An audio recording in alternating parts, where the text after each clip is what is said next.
Oh yeah.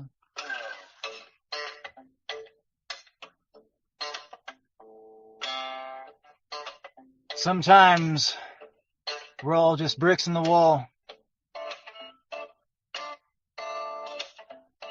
Sometimes we're dominoes getting ready to fall. Need no education.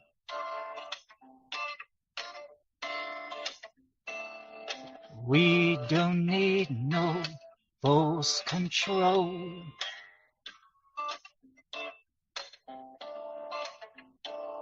No dark sarcasm in the classroom.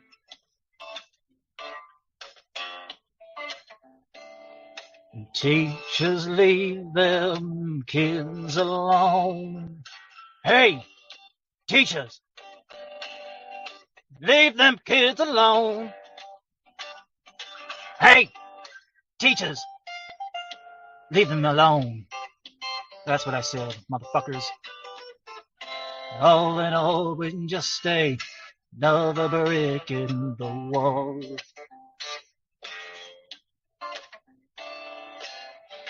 All in all, we can just stay another brick in the wall.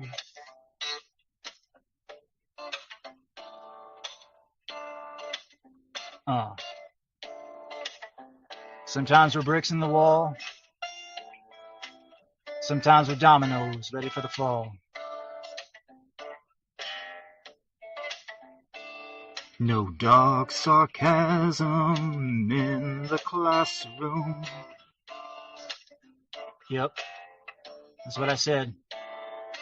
Teachers leave them kids alone. Hey, teachers, leave them kids alone. All in all, they were all just some bricks in the wall. All in all, you're just another brick in the wall. Yep, that's what I said. All in all, you're just another brick in the wall.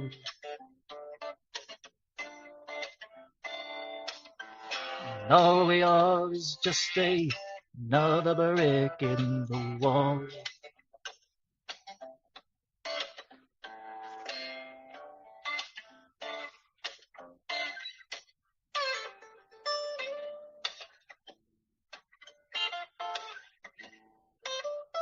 Being bricks in a wall, cogs in a machine, the victims of wokeness and the social engineers. Fight back. It's the only way. The only way. Don't become a brick in the wall.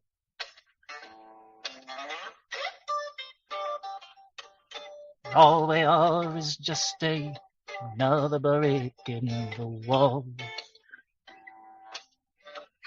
All in all is just another brick in the wall.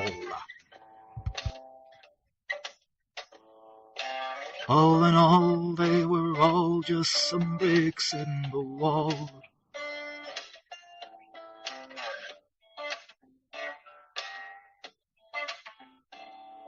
We don't need no education.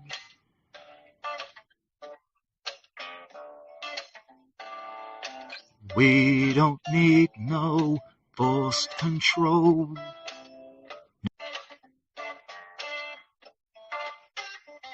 No dark sarcasm in the classroom.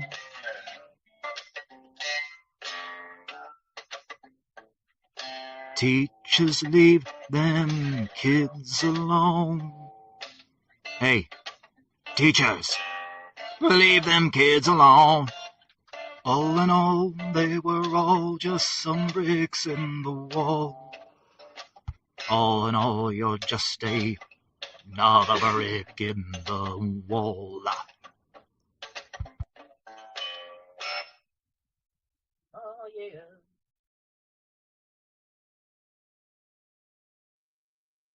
Welcome to the show, baby. Welcome to the show. The Big Daddy Show. The most Zionist triggering live stream since Candace Owens herself. Yes. Welcome. All right. What are we going to talk about today? Yeah, we get to stream a little bit more often now. Like I said in my last episode, I was able to get to town finally. I got a fucking solar battery. Now I can make sure I can stream without the fucking battery juicing out on me. Because whenever you stream it, the battery fucking chugs. It really does. Takes up a lot of juice. Yeah, when I was coming back from town, I had gotten a ride with my neighbors, and there was this dog in the road. I could tell by the look on its face, this dog, it was a lost dog. Sometimes it happens out here, dogs, they get lost, they run off. And my neighbor jumps out and he tries to get it, but this dog fucking just bolts and just runs off down the road as fast as I've ever seen a fucking dog run. Like, goddamn, that dog is fucking spooked. But after I got dropped off, I fucking took my dog and we went up the road and we tried to find it, tried to call it, and walked up and down the roads and no sign. But I did say a prayer for the motherfucker. Yeah, several days later, it was right after I did my last live stream. I was just chilling, and then I hear it sounded like my dog. It was playing with another dog. I thought it was the neighbor dog. I opened the door, and sure enough, it was that damn dog we'd seen several days earlier. He was right outside, and well, he looked a little disheveled. And I knew he probably was thirsty, so I went to go get a fucking bucket of water. And by the time I got the water and came back, I couldn't find the motherfucker anywhere. He was gone. Went out, looked behind the bushes, looked up and down the road. Couldn't find him anywhere. I figured, I guess he fucking ran off. He was pretty fast. So I go back inside, and there he is, laying down right on the fucking bed. And he's looking at me with these eyes like, please let me stay. I'm like, oh, you poor bastard. He's real skittish. Yeah, I fucking fed him, and he drank water. And boy, that dog fucking drank so much water, ate so much food. He didn't really have no identification on him. Like he had a fucking rabies tag with a number to an animal shelter. So I called the fucking animal shelter, and it was Sunday, so the place was fucking closed. So he stays the night, has a little sleepover. My dog liked him, good thing they got along. So I called him up the next day, and they took a 6-digit code that was on his rabies tags, and they matched it up to his records. And they got a hold of his owners, and they gave the owner my number, and then the owner called me up, and boy, they were so fucking happy. I guess he belonged to an older couple. He was a beloved family pet. I could tell he was an older dog. Look like he was over 10 years old. But yeah, he belonged to an older couple, and they were just seasonal. They come up to visit like once a year for a week because they got a place up here. And I guess the dog got loose from the fence and he fucking just bolted. And they stayed an extra 3 days trying to call him. They even filed a report with the sheriff. Yeah, it was good to fucking reunite him with his owners, and they were able to come get him the next day. I didn't know how old these people were really. And then the old guy came, and fuck, he looked like he was in his 80s. Him and his wife are still working, still fucking working. That's how the economy is, isn't it? Fucking old people in their 80s still forced to work. Well, I tell you what, that old dude, when he came here to get the dog, the dog was like, it was going to the bathroom. Right when he got done going to the bathroom, comes up, he sees his old master. And boy, I swear to God, that fucking dog starts fucking going in defense mode, starts growling at this old guy, his old master. Like, what the fuck? And this was a beloved family pet that they'd had for years. He had been with me just 2 fucking days, and already he had acknowledged me as his true master and fucking turning on his old master. I had to come up and pet him, calm him down, pick him up, bring him to the old guy. And once he started smelling the old guy, I could tell he can, like a dog's smell, like the smell memory is a lot more powerful than a normal fucking visual memory. Let's put it that way. So once he smelled the old guy, I saw his tail start to wag. And he slowly started to recognize him. But then he put him in the truck and took off, gave me a little bit of money. I would have said, don't worry about it, but fuck, times are tough. I gotta fucking take it when I get it. But yeah, what I'm thinking is a lot of the times when a dog is used to staying in one area for a long time, most of its life, and it gets uprooted to a different area for a week or two just on a vacation, more often the dog will try to find its way back home. There's a lot of times this is what happens with dogs when they run off. They go to a different area and then they get loose and they're homesick and they try to make their way back home. I'm thinking that's what that little fucker did. Yeah, but I'm glad that he was able to make his way back to his owners. I said a prayer for him more than once, and God did answer the prayer. He made sure that the dog found me and I kept him safe. A lot of people will just fucking shoot dogs out here.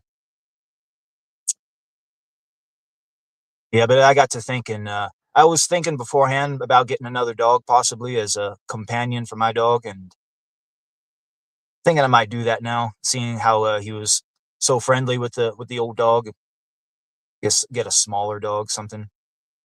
Thinking about getting another healer, maybe have puppies. Well, if I was in Australia, I could sell those fuckers for a lot of money. I guess those cattle dogs, they're worth so much fucking money in Australia. Yeah, one blue healer, one Australian cattle dog could do the same work as 30 cowboys. So like one real good cattle dog pup can go for like $30,000. It's like, shit, I'm in the wrong racket. My dog, he's a hell of a cattle dog too. Get another pure blood, move to Australia, start selling cattle dogs, making fucking bank. Remember Liam saying he was selling his dogs for like over $1,000 a piece, and those were basically mutts. Healer Kelpie mixes.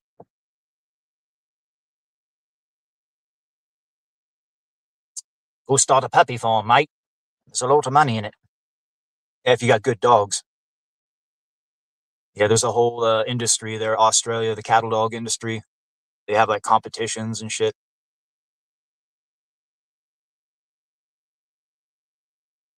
Yeah, it was a real heartwarming story, real hallmark moment. Reuniting a lost dog with his owners.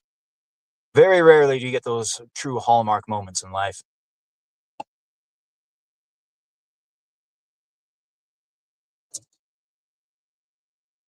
Yeah, another kind of semi-hallmark moment happened on X here recently, Twitter, the lifting of the veil, so to speak. Yeah, Elon did something where he like took the language barrier off, and now everybody can read each other's tweets in the various languages. All of the Japanese posts turn up in English, same as Russian, Korean, the whole nine. And all of the world is starting to come together. And they're all starting to come to realize they all got the same goddamn problems going on in their country. But yeah, the veil has been lifted. And it turns out every fucking country all got the same goddamn problems. Yep. And we all know what those fucking problems are. Radical left-wing extremism. Yeah, radical left-wing extremism is poisoning the soul of every fucking nation out there. Like, especially Japan, when you hear Japanese Twitter talking about their plight, it's like, oh God, like what's going on in Japan right now sounds like what they ultimately have planned for the West. Yeah, the full-on population collapse, and finish it off with the fucking third world migrants. Their fucking prime minister completely betrayed the country, flipped on every one of her promises, I guess. Kind of sounds familiar. Kind of sounds like Trump. Sounds like our president. That's politicians for you. Flipping. Doing the exact opposite of what they said they were going to do. Yeah, radical left-wing extremism fucking up the entire globe. But when you really lift the veil and you see, where does the radical left-wing extremism come from? Where did it come from? Who invented it? Who funds it, promulgates it? Think about it. Think about it. Feminism, transgenderism, communism, abortion, open borders. It's all Jews. It's all fucking Jew bullshit. All of that shit.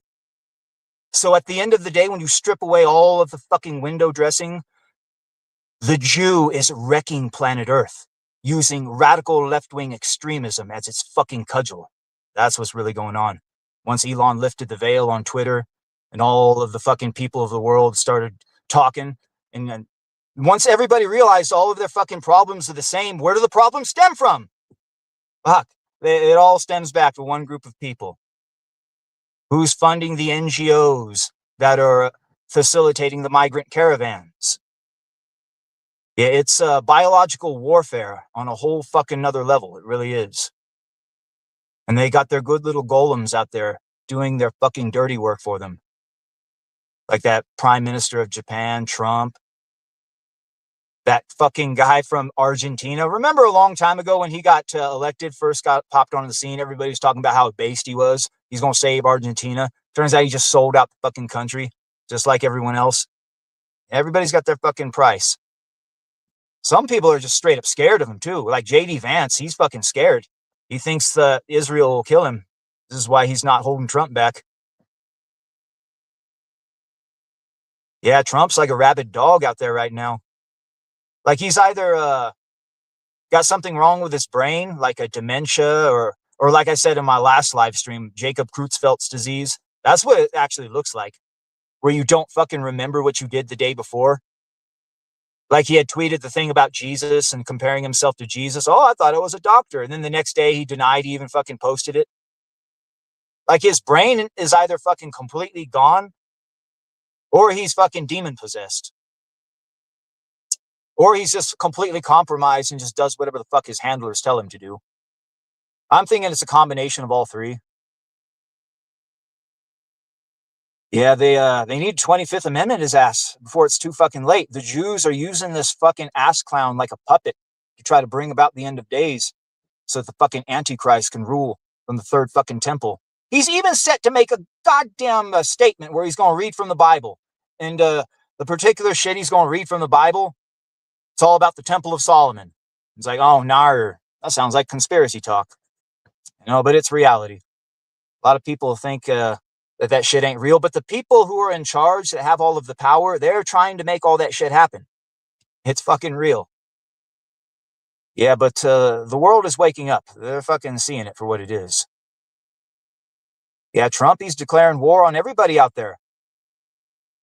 Declaring war on Tucker Carlson, Alex Jones, Candace Owens, Megyn Kelly, the fucking Pope. The Pope, for fuck's sake. Declaring war against all of Catholicism. Now, I had heard a story that Trump, he had planned to completely denounce the Pope and Catholicism as a whole, and he was going to start his own branch of American Catholicism, and he was going to appoint his own American Pope. I heard that. I'm like, oh, you got to be fucking kidding me. This stupid fuck. Then I had to dig a little deeper. Turns out it was a fake story. Like, oh, it's a fake story. But this is how fucking far we have fallen. I mean, this is back when I used to fucking really, really roast all these fuckers. I had a good rant about leftists, social justice warriors. You know you're dealing with a true SJW is when the lines between parody and reality blur. When you no longer know what's parody and what's reality. And now we've got to that same point with Donald Trump. I now no longer know what's parody and reality with this motherfucker. I heard a story like that. It completely sounded like something he would do. It really did. But no, it turns out it was fake. Yeah, the funny part is all of these people that he decided to declare war against, Carlson, Jones, Owens, Megyn Kelly, all these people, when you take their combined audiences, like that's bigger than all of MAGA. I mean, shit, that is MAGA basically. So who's fucking left? Who's left of the Make America Great Again movement now? Neocon boomers and Zionist Jews. That's it. That's literally fucking it. Neocon boomers and Zionist Jews. Or Zionist Jews that happen to be neocon boomers. Or some combination thereof. Yeah, I think there's some deep, dark shit going on. Some like real, like beyond MK Ultra shit. And I think it has to do with the jab. Now, anybody knows that jab, it had fucking a lot of nasty shit in it. Including something called graphene oxide. And that shit reacts to frequencies. Now, all of these people living within 5G frequencies that had taken that jab, I would be interested to see a study done in their critical thinking skills, to see whether or not these people are capable of critical thinking, or do they have mainstream news media and the government do all of their thinking for them. Like, if they're incapable of any sort of thought beyond that of a mainstream narrative from the media or the government, and they also got the jab, and they live in a 5G area, well, I wonder if they turn that fucking signal on, and we got a bunch of fucking mind-controlled fucking NPCs right now. Because to be for any of this fucking shit going on, you literally have to be a fucking brain-dead NPC. You really do. Yeah, one of the few, the proud, the purebloods. Yeah, I hear that pure blood, it's going to be real fucking valuable. Like, there are certain people that only want pure blood. You could fucking sell that shit. You got to be hooked into the right networks, though. I got to find this network of people that buy pure blood. But I got to be careful, too, because I might have a fucking hit squad come at me at 3 a.m., kidnap me, and fucking go take me somewhere and hook me up and fucking harvest my blood and just torture me just to harvest my adrenochrome. Pump me up again and just fucking just do it. Like, okay, well, we've got one of the pure bloods. And this is like some evil thing they do. They capture pure bloods and kidnap them just to torture them to get that pure blood for their adrenochrome. Well, that sounds like a good plot for something. Good plot for a horror movie. Like, bitch, that's reality. That's going on behind the scenes. Shit. Yeah, the worst fucking horror movie you can think of is going on behind the scenes in reality. Yeah, some real fucking dark shit. I'm like demon summoning shit. They're trying to rebuild the third temple of Solomon, for fuck's sake.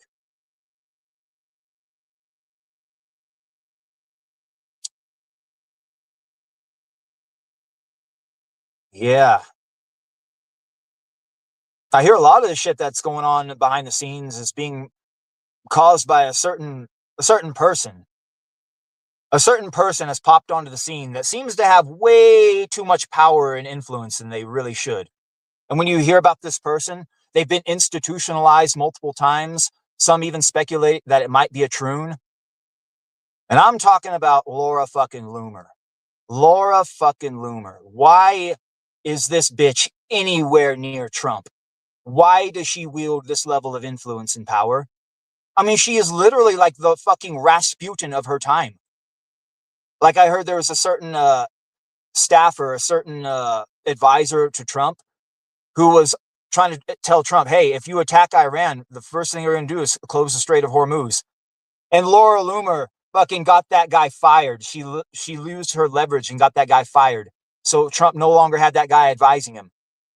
And then what Laura Loomer did was she assembled a bunch of clips of Alex Jones and Tucker Carlson and all them. And I guess she gave that to Trump. And that was the catalyst behind Trump turning on all of them. She's literally fucking Rasputin. This fucking mentally ill fucking Mossad agent. Like, manipulating American politics behind the scenes. Yeah, I don't think they understand or realize, but when the midterm elections come around, are they really going to have enough neocon boomers and Zionist Jews to put them over? Because midterm elections are all about voter apathy versus voter excitement. Now ask yourself, anybody on the right, are they excited right now about what's going on? As opposed to the people on the left just chomping at the bit to fucking put their people in there because they think that their people are going to fucking impeach him, which they should. I mean, the Democrats impeached Trump over a fucking phone call about Ukraine. All of the insider trading, the fucking waging war without congressional approval. Although I think I heard that they did some sort of a vote and Congress actually did sanction it by one fucking vote. And the one vote was a Democrat. Yep, it was a fucking Democrat. Yeah, like I said, the Republicans are owned about 90% by Israel. The Democrats are 1,000% owned by these fuckers. Like, well, what can we do? How do we stop this shit? Well, we have to seize back the strategic choke points of power. That's what we have to do. The Jew has seized every strategic choke point of power within Western civilization. We have to take it back. The only problem is there are various gates put in place to prevent the Goy from taking back those positions of power. However, there is one weak spot in the gate that the Goyim can exploit. weak spot, one chink in the armor in which the Goyim can retake that strategic choke point of power. And that's the Congress. Once the Goyim retake Congress, that's the very first step. Got to retake Congress. We've already started to establish a beachhead. There's this guy called Dan Bilzerian. He's running for Congress. He knows exactly what's going on. Completely Jew-pilled. They're going to move every fucking force in their fucking arsenal to try to stop this guy. They may even kill him too. I expect a completely fucking bogus election when that one happens.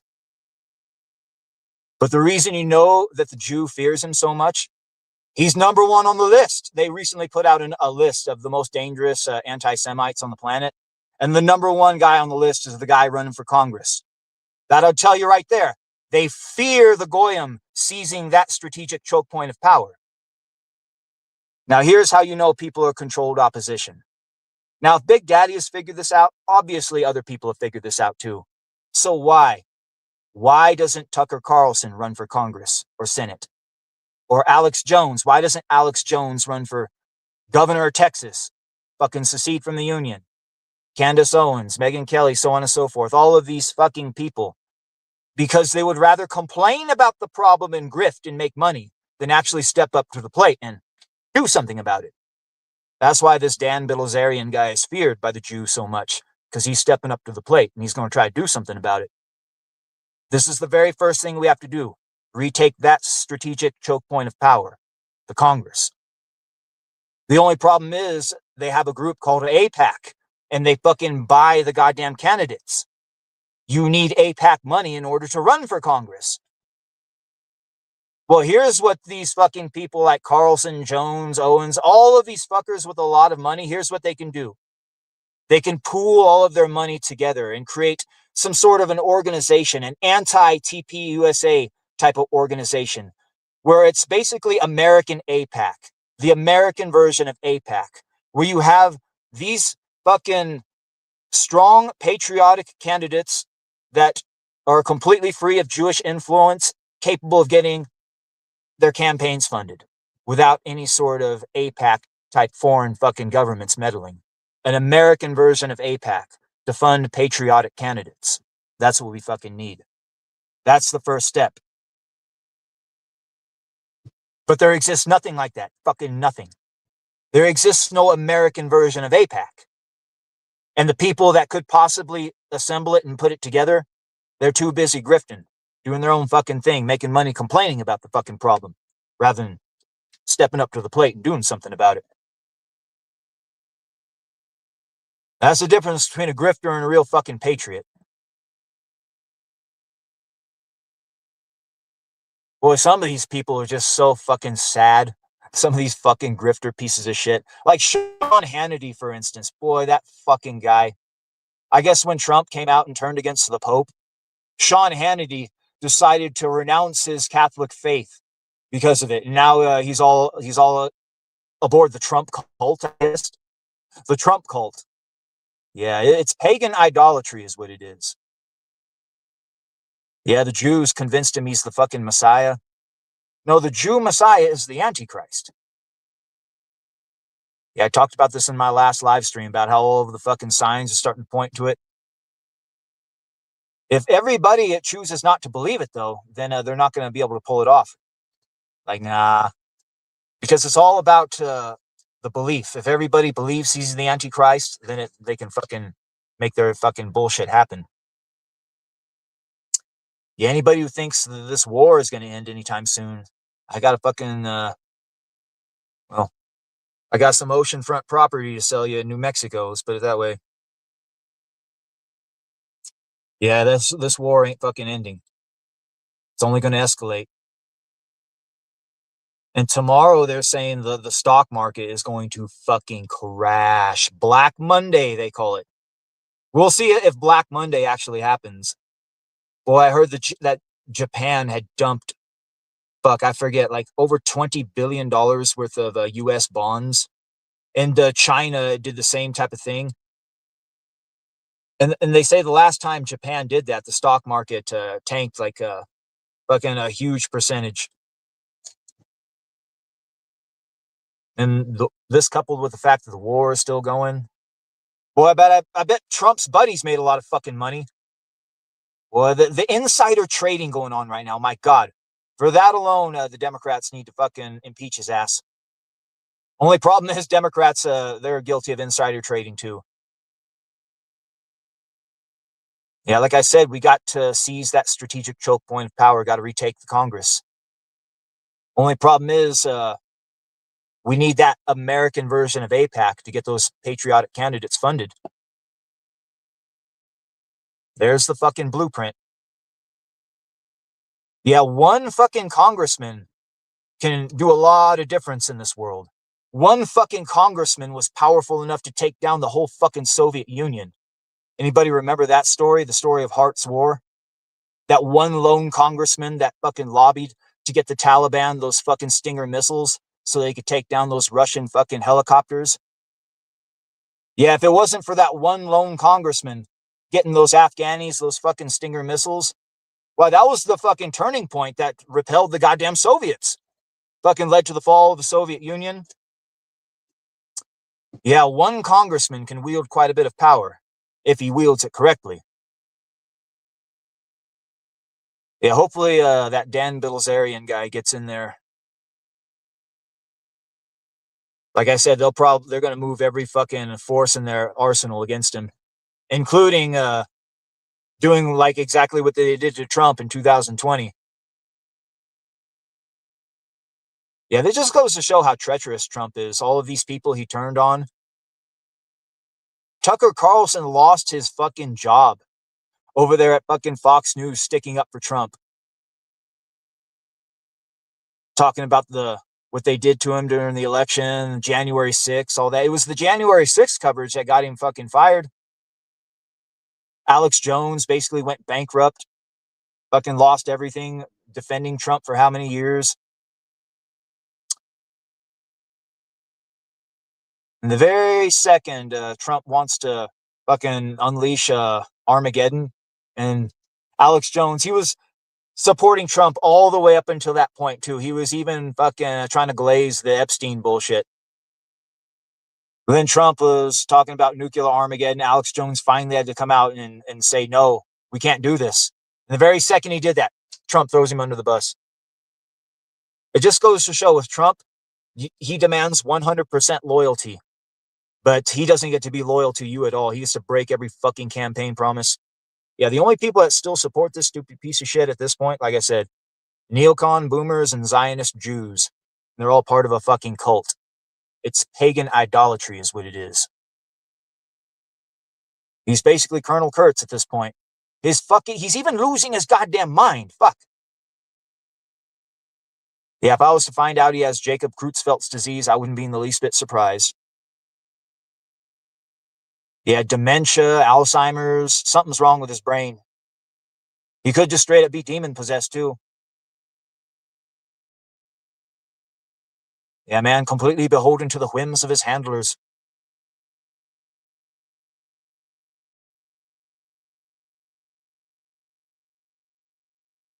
Yeah, there's no political solution. It's time to just dig in, get ready for the end of days. Yeah, because by the time you figure out what's going on and you try to do something about it, it's too late because they already control it all. Yeah, it says that in the protocols of the wise men of Zion. I remember that part. By the time the Goyim figure it out, it's going to be too late because we'll be too powerful and they can't stop us.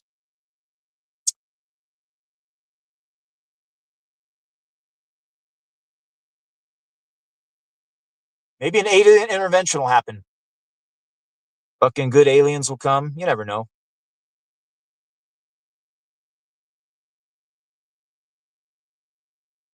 Yeah, there is a chance Trump could be just under such heavy blackmail, such heavy threat and duress that he has no choice to just do whatever the fuck he's told, or else they'll just kill his whole family, or they'll do something so heinous like Israel will just fucking nuke a bunch of cities at once, or or he's got so much fucking bad Epstein blackmail on him that they'll release all that. It's something to that degree.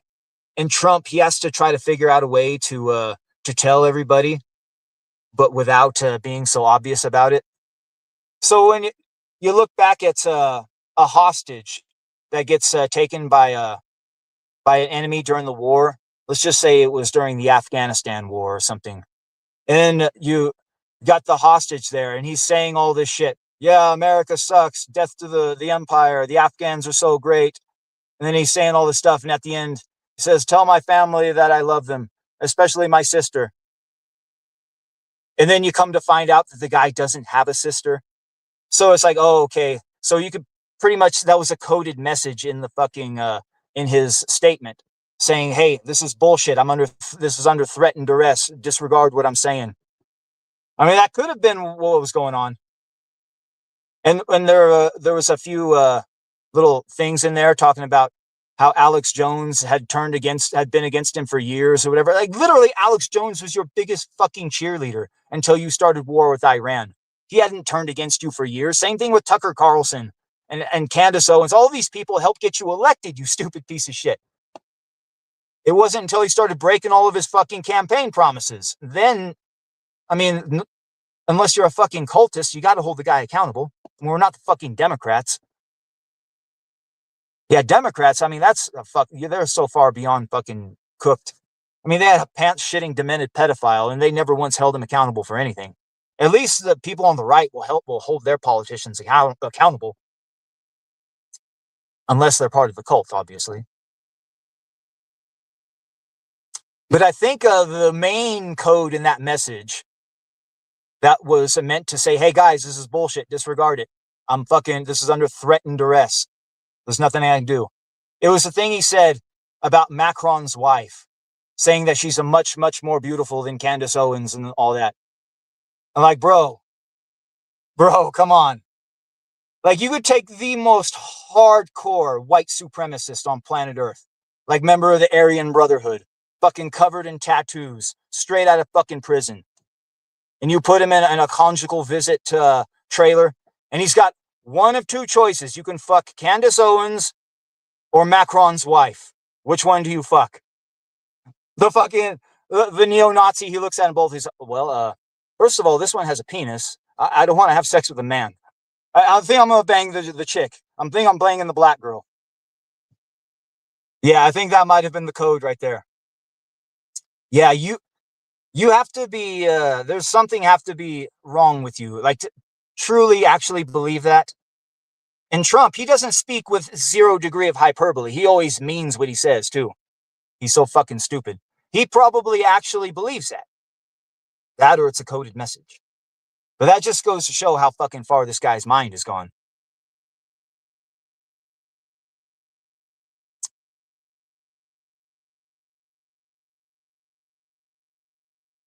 Yeah, if we're not careful, he's going to handwalk us right into Armageddon. Democrats, they don't seem the least bit worried about it. They don't want to stop him. His cabinet can 25th Amendment him. They got to get all the cabinet together and the vice president and say he's mentally unfit. Got to fucking force him to step down and all that. But J.D. Vance is too much of a weak cuck. Yeah, J.D. Vance isn't very popular. He's losing a lot of popularity. Yeah, TPUSA, that organization that Charlie Kirk had, it's fucking dead. Yeah, they had a fucking event here recently, and nobody fucking showed up. It was a no-show. Yeah, the fucking people no-sold it. And then Erica Kirk bailed at the last minute, leaving J.D. Vance fucking there to talk alone to a fucking dead crowd. Yeah, real fucking embarrassing. Yeah, and I guess Trump, he came and had a little fucking rally too. I think it was in Nevada. Then he went over to Phoenix. And boy, I tell you what, it looked like they fucking emptied out the bingo hall. They emptied out the fucking senior rec center. Yeah, you looked at how many people were in the crowd. Like, it looked like about maybe 50 or 60 people. That was it. Yeah, this motherfucker used to be able to pull like 20,000 people or more at his fucking rallies. Now he can barely pull 50 or 60 people. It's fucking done. MAGA is so fucking dead. It's even deader than TPUSA. It really is. Neocon boomers and Zionist Jews. People who religiously watch Fox News. These are the only fucking people he's got left. Yeah, that was another funny thing about Trump throwing all those podcasters under the bus with all those huge audiences. He was all bragging about how the Tucker is not on Fox News anymore and shit. Like Tucker Carlson gets more ratings than all of the fucking people on Fox News combined, and CNN and MSNBC. Like literally all of that fucking stupid mainstream news media that he worships so much. Tucker Carlson alone gets more viewers than all of them combined. Not even counting Alex Jones and Candace Owens and Megyn Kelly and all those fuckers. Like all of their audiences combined is bigger than all of the whole fucking MAGA movement. And he just threw them all under the bus. The only people left are the cultists. And the stock market's going to go to shit. Yeah, a lot of people, they're only worrying about their own country, their own pocketbook. But a lot of people don't understand the fallout that's going to hit these other countries that's not America or America related. But there's a lot of these Asian countries rely on the fucking oil from the Strait of Hormuz, all that shit. Yeah, I guess the Philippines, that country, like they're already like fucking real bad off because of the pandemic. But the Philippines, they're going to fucking get hit so hard by all this. I guess they only got a few weeks left of reserve oil, and they're going to be completely out, and then they're going to be so fucked. I mean, it was already a third world nation as is. It's just going to set them back to the Stone Age. People are going to fucking starve to death. At the end of the day, this is a controlled demolition of the world economy. COVID 2.0 set the stage for the mark of the beast control grid, the slave system. Because if they pull this off and they enact Armageddon, they build that third temple, they're going to need a way to rule everybody. And that's with this whole mark of the beast AI surveillance state. Like you got to have all of that fucking digital ID, all that shit. And it's all going to be tied into your fucking, like they're going to do away with digital cash, I got a feeling. This is partly the reason why they're orchestrating the destruction of the economy to go full digital, get rid of paper cash. There's going to be a huge run on the banks. Yeah, if you got any money in the bank, fucking pull it out first thing in the fucking morning. As much as you can, all of it.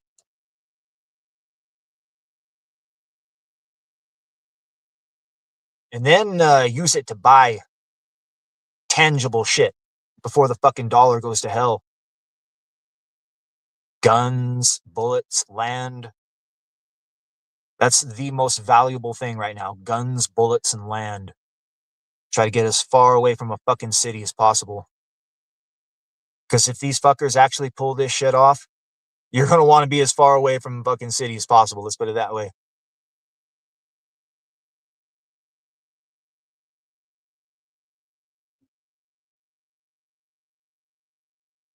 Yeah, when you really strip away the window dressing, you look at it for what it really is.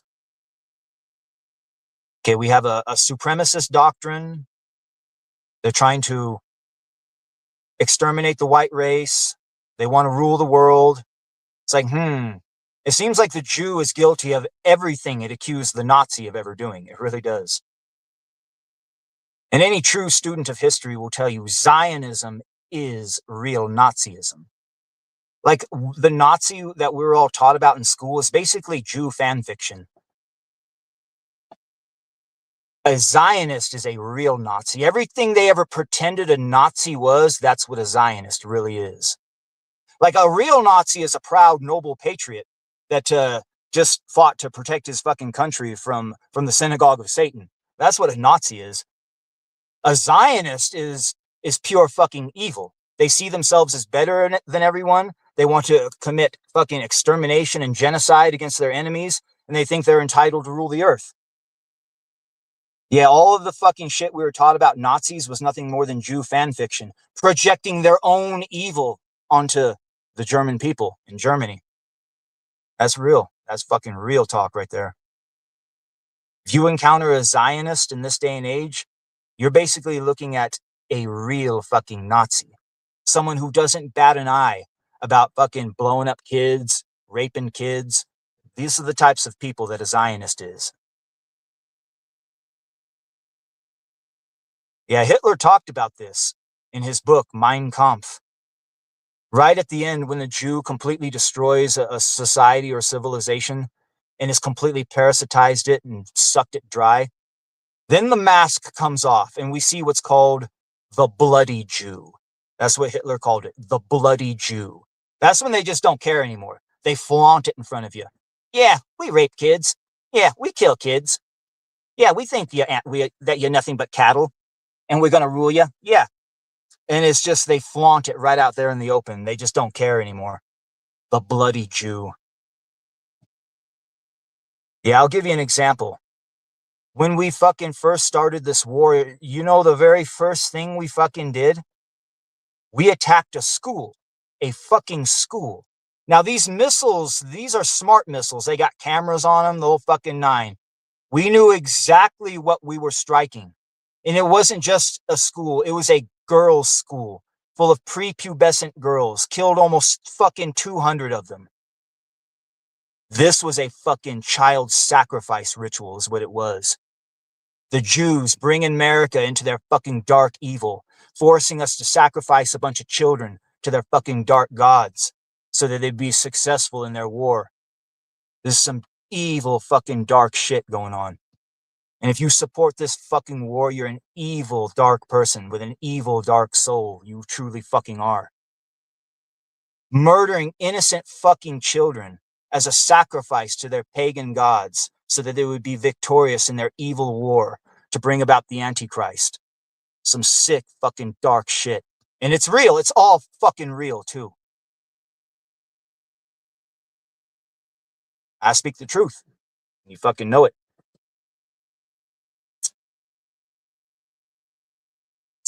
That's some good tea. I speak the truth, though I make your peace some other way. Yeah, yeah.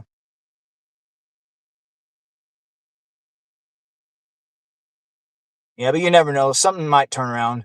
If enough people think positively, they can overturn it.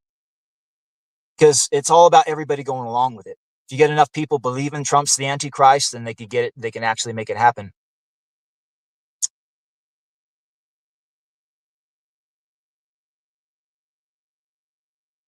Yeah, warfare, war crimes, and atrocities.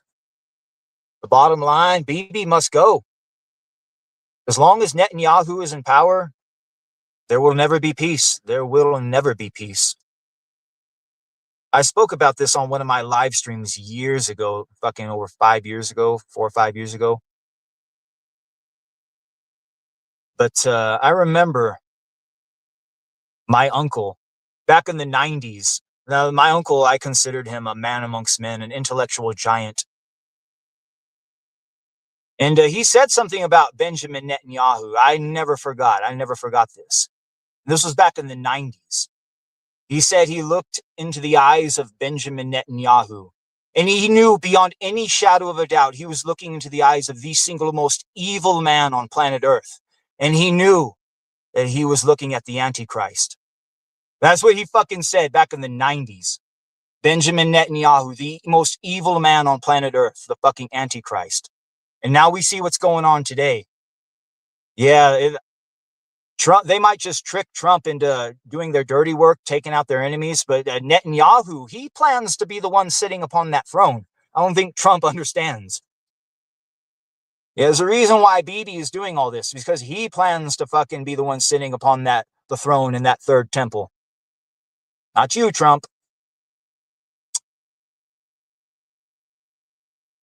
Yeah, hopefully they don't pull it off, though. My God, hopefully they don't pull it off. Jesus Christ. Maybe, just maybe, it's not too late to learn how to love and forget how to hate, as Ozzy would say. Yeah, as bad as we are right here in America, in the U.S., it could be worse. It could be fucking worse. Could be the U.K. Could be the fucking U.K. Yeah, I saw a certain statistic. They had asked a bunch of UK households. It was a survey about how they think the UK compares to America as far as household income goes. And people in the UK thought that they ranked probably 7th amongst all of the states here in America. 7th. Wrong. You want to know where the UK ranks as far as income when compared to the 50 states? 51st. The UK ranks last. Like it does, like your average person in the UK doesn't even make as much money as your average person in Alabama or Mississippi or any of those like southern states or the most poorest state you can think of. They still make more money than your average person in the UK. So not only do they have to deal with all of these fucking rapey, stabby migrants, but they got to deal with stagnating wages that will never fucking go up and piss poor poverty. Jesus Christ. Proud to be an American, where at least I won't get thrown in jail for a meme. Unless it's making fun of a Jew, I guess. Yeah, I heard somebody got thrown in jail for a meme making fun of a Jew. I think it was in Florida. And hopefully they don't do that on a state-by-state basis. All these states start passing these various laws. Because that's what's coming next. They're going to really start cracking down on free speech, I got a feeling. That's going to be the next step for all these fuckers. That and the fake alien invasion. Yeah, anybody who's a true conspiracy theorist, who's been following shit behind the scenes, going back 10, 20 years or more, knows that there was always talk about the missing virologists, the missing scientists who knew how to create viruses and vaccines, and they were like dying under mysterious circumstances or going missing. Yeah, anybody who's a true conspiracy theorist remembers that all of the missing virologists, all the people that specialized in that field, they all went missing or they died. And then what happened in 2020? Remember, everybody remembers that one. A little thing called the pandemic. And now we see what's going on right now behind the scenes. There was all sorts of scientists going missing and turning up dead that specialize in anti-gravity, 0-point energy, fucking magnetic propulsion, just all sorts of different technology that relates to flying craft. They're starting to turn up missing or dying all of a sudden. Let's hope that we don't see a trend here.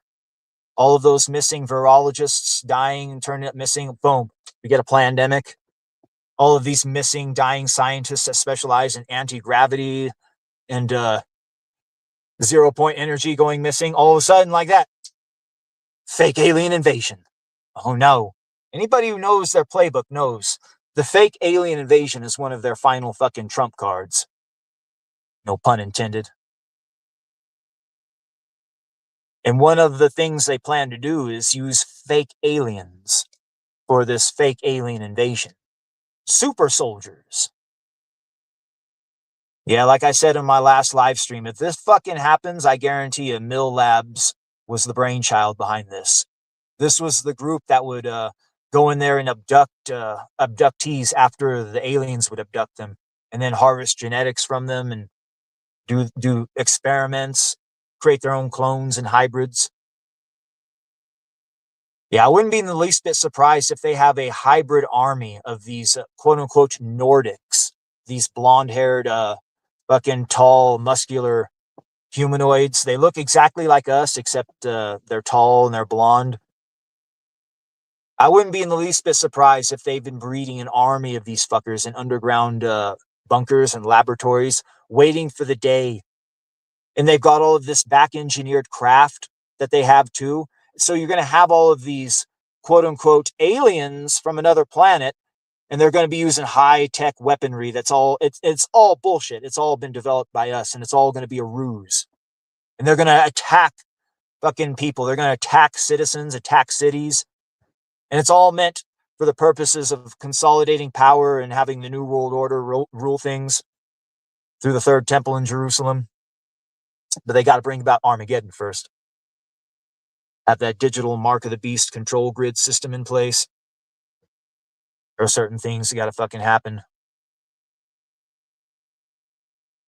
But apparently, at the end of the day, the good guys do win. There's this thing called Project Looking Glass. Project Looking Glass. You can look this up. This is another deep conspiracy lore thing. But Project Looking Glass was this thing where they would look into the future to try to predict certain outcomes and try to see what's in the future. And it turns out all future paths lead to one inevitable conclusion. And no matter what you do, it will always lead to this one conclusion. And the one conclusion, God wins. That's what they say, God wins. Whatever that final conclusion is, God wins. So no matter what they do, what they're doing right now is just kicking and gnashing and just doing everything in their power to try to seize power and exercise as much power as they can before that day inevitably occurs. It's like being put in checkmate, playing chess, but it'll only happen in about 7 moves. You got about 7 moves until it's checkmate. So now that's what they're in the final phase, where they're just doing these moves until they finally hit checkmate and God inevitably wins. The good guys win. Supposedly. Unless something goes unless some shit goes really fucking south. But as far as I know, Project Looking Glass, all inevitabilities go to one. The good guys win. God wins. Let's hope it's the good God and not some demon god. Shit. Depends on which God. Is it the one true God, the monad, the source from which all life, the wellspring of life, or whatever you want to call it? Yeah, we're almost closing in on an hour. Maybe we'll take a little break, come back, rip the mic a little bit more. Talk about some less serious shit.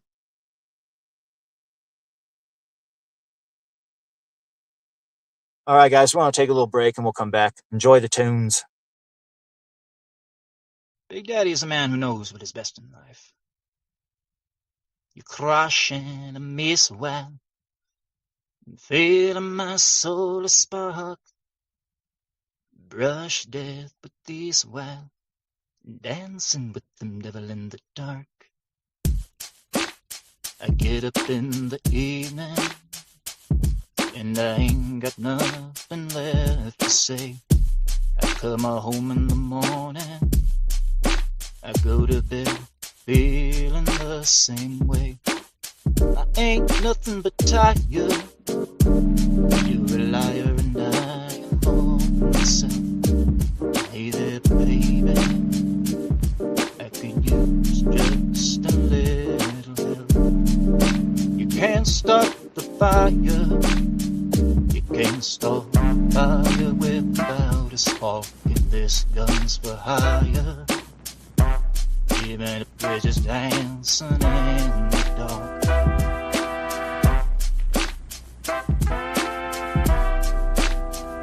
Even if we're just dancing in the dark.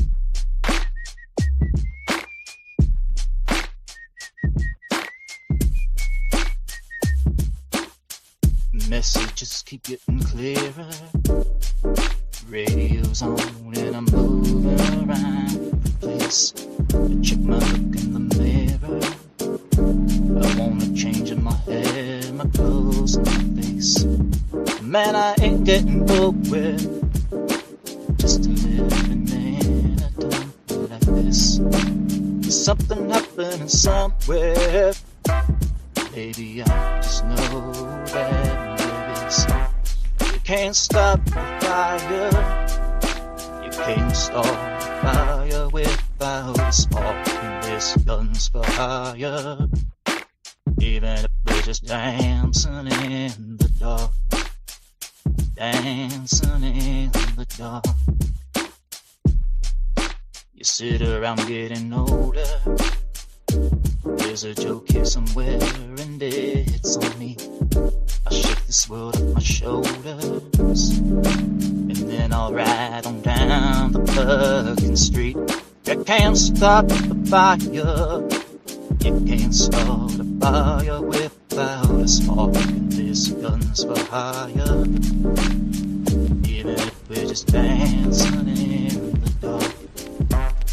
Even if we're just dancing in the dark. Dancing in the dark.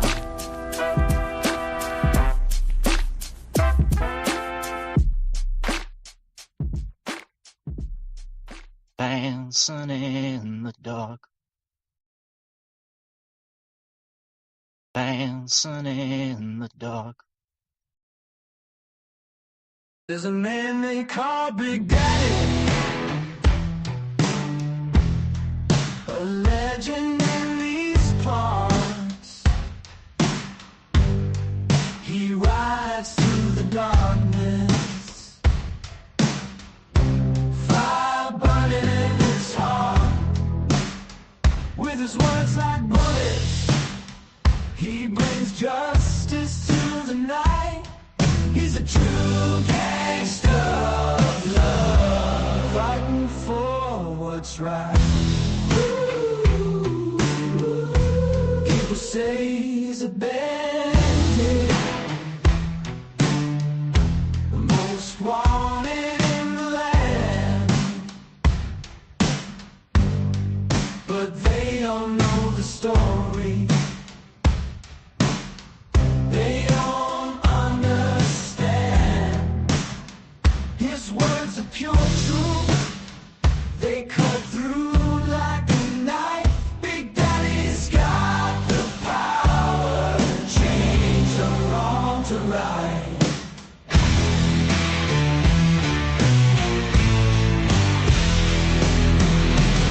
Never trust a whore. Never trust the government. Always trust your gut.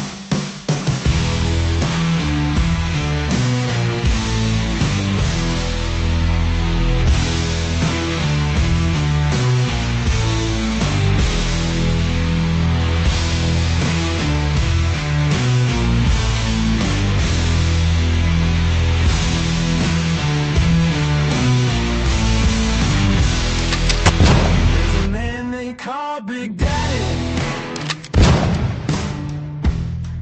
a legend in these parts. He rides through the darkness, fire burning in his heart. With his words like bullets, he brings justice to the night. He's a true gangster of love, fighting for what's right. People say he's a bandit, the most wanted in the land. But they don't know the story. They don't understand. His words are pure truth. They cut through like a knife. Big Daddy's got the power to change the wrong to right.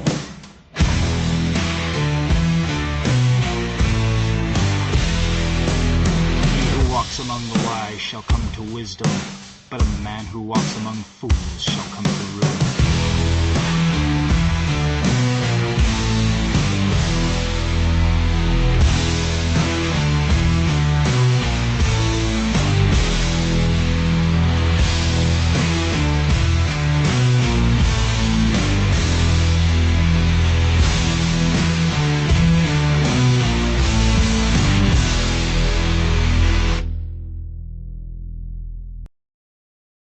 Crushing a meat wife, dancing with the devil in the dark.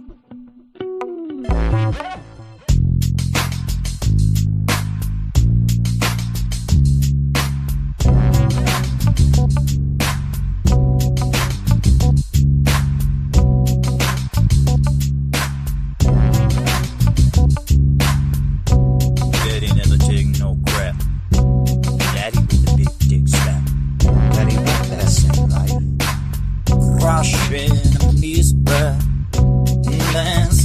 the devil in the day, like they do day and night. Telling me now what is the place tonight. Rushing in a mist world, leaving my soul of pain. Rushing in a mist world, dancing with the devil in the rain. My mind,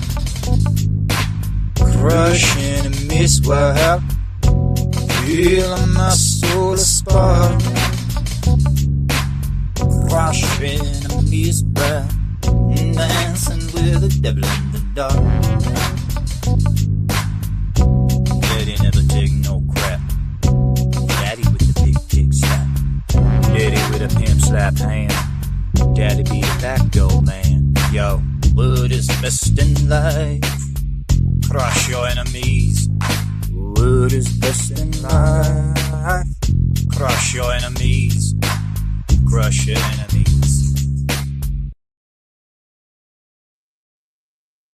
And we are back. All right. Yeah, we talked about some serious shit in the first half. Talk about a little bit less serious shit. Yeah, it'd be interesting to see if the fake alien invasion happens. Yeah, looking back on it now, I think the ultimate plan is to have the fake alien invasion, and the fake aliens are routed and defeated, and that's the thing that unites the world under the one world government. I think that's the ultimate plan. And then the third temple is built. I think that was the ultimate blueprint there. In order to facilitate the creation of the one world government, they got to have the alien invasion. The fake alien invasion. It'd be interesting to see if that one happens. And if these aliens that come out are these blonde-haired Nordics and they're using these fucking high-end laser rifles and shit. Turns out it's all bullshit. They've just been grown in underground labs. But then the real Nordics show up to fucking kick their asses like, oh no, you're not going to fucking stain our names, make us look bad. This ain't really us. And then after the good ones actually defeat the bad ones and leave, then that's when they use the excuse, oh, we got to come together. Humanity is one government. If they pull it off, it's probably not going to last too long.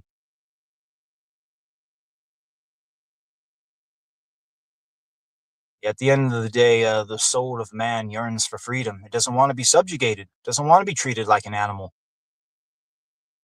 We are immortal spiritual beings having a human experience.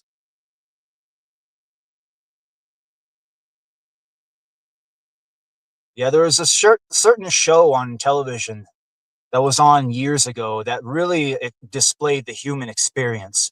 Like if you were to show an alien like Samsara in a nutshell, you would show him that show Malcolm in the Middle. Anybody remember that old show Malcolm in the Middle? Yeah, it turns out they decided to bring back Malcolm in the Middle and do a reboot. And I think they put it on Netflix or one of those fucking shows, which is already, is going to be spelling trouble for it. Yeah, but I guess what they did was they took Malcolm in the Middle, this beloved franchise, and they just desecrated it. They just fucking killed it and then raped its fucking corpse and dressed it up like a clown and raped it again. This is how badly they did Malcolm in the Middle. Yeah, like they take every sort of left-wing trope you can think of and just cram that shit in there. And that's what they fucking did. Like Malcolm's old friend Stevie, the kid in the wheelchair, he's now a homosexual, married to a white guy, and they have a kid. And Hal and Lois, they had at the very end of the last season, they had a child, and then that child turns out to be non-binary or something fucking stupid. Malcolm's dating a single mother, a black single mother or something fucking. It's just, like I said, every fucking woke trope you can think of, just cram it in there. The kid that played Dewey, he's not around anymore. It'd be interesting to see what happened to old Dewey. Yeah, he ended up a pair of shoes, I bet. He got Heather Rourked, poor kid. Jesus Christ. Yeah, that's what happens to a lot of these kids in Hollywood. If they don't get famous enough, they get turned into a fucking pair of shoes. but real. Yeah, I remember Macaulay Culkin telling the story one time. He was 11 years old, and some Jewish producer fucking brought him into a room, and he pulled out a meth pipe and started smoking meth in front of him and tried to get Macaulay Culkin to smoke meth. And Macaulay Culkin's like, bro, I'm just a kid. I'm 11. And this Jewish producer tried to get Macaulay Culkin to sign these papers. And what it was going to do was fully emancipate him from his parents. And basically it was going to turn him into the property of Hollywood. But luckily he didn't fucking sign it. Yeah, we all saw what happened to Macaulay Culkin. He's lucky to be alive. And Macaulay Culkin said this fucking Jew producer, he was wearing a pair of shoes, a pair of pink leather shoes. And he said, hey, look at these shoes. You like these shoes? And then he said something about Heather O'Rourke. You remember Heather O'Rourke? And anybody who knows. Like a lot of times what they do is they like to wear their trophies, if you know what I mean. And when you take human skin, it's makes a certain type of leather, certain soft pink type of leather. Let's put it that way. So if you ever see celebrities or anybody rich or affluent wearing a pair of like flesh-colored shoes or kind of a soft pink jacket of some sort or anything like that, rest assured they're probably wearing human flesh, human leather. Yeah, this is how fucking evil these people are. They really are. Yeah, they need pulled root and stem from society. They really do. Yeah, Malcolm in the Middle, they wokeified it. Wokeified the fuck out of it.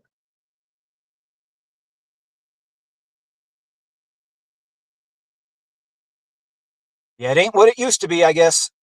People that used to love Malcolm in the Middle are very, very disappointed.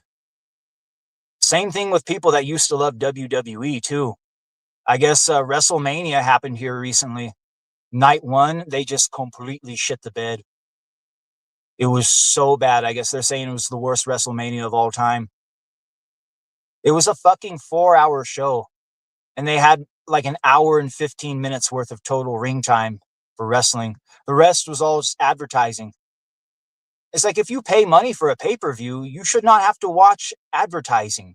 That's should just go without saying. But yeah, they couldn't fucking sell out worth of shit. And yeah, it was real bad. Just another in a long case of things that people used to love and then it got fucking ruined in one way or another. Like with Star Wars, Lord of the Rings, Harry Potter. I guess they're going to remake Harry Potter. And they decided to recast the guy that played Snape as a black guy. Yeah, they decided to race swap Snape. Yeah, I've seen, I think the guy that used to play him, I forget his name.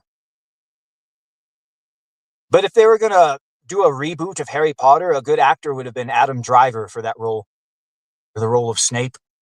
Like, no, we got to race swap and have a black man. The one villain gets to be race swapped. Oh, race swap the villain, huh?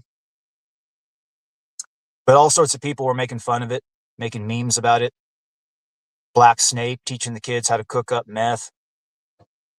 Black Snape robbing liquor stores. That kind of shit. Real funny shit.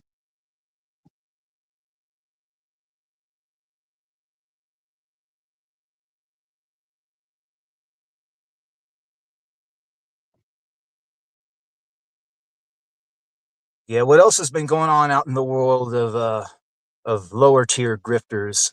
I heard there was a lot of fallout with the quartering fallout. I talked about this a little bit on my last live stream about how the quartering, Jeremy Hambly, he has a big YouTube channel, The Quartering. This guy got exposed as being a huge cuckold. Like I'm talking, like I said, he made Aaron Imholt look like Hugh Hefner by comparison. This is how big of a cuckold he is. His best friend is like this fucking Super Saiyan cuck. Or no, Super Saiyan bull that travels the country banging other people's wives and shit. The Kino Casino exposed the whole thing.